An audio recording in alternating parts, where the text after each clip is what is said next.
องเอ้ยทั้งอาจารย์สมบุญเนาะของแท้ของจริงพี่น้องเอ้ย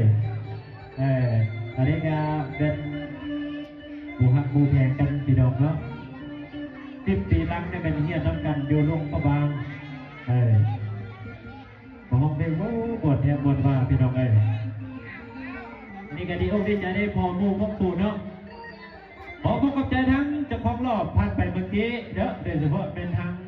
อาใหญ่เฮาเนาะมาจากทั้งประเทศไทย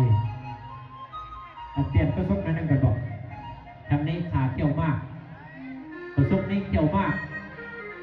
เอาดอนจัดรอบให้มาดึง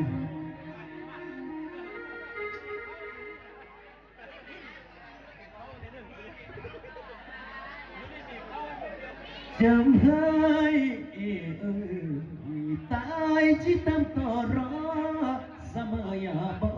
ยไงกายห่วงก่อนน้ำหาเติมเลียเบน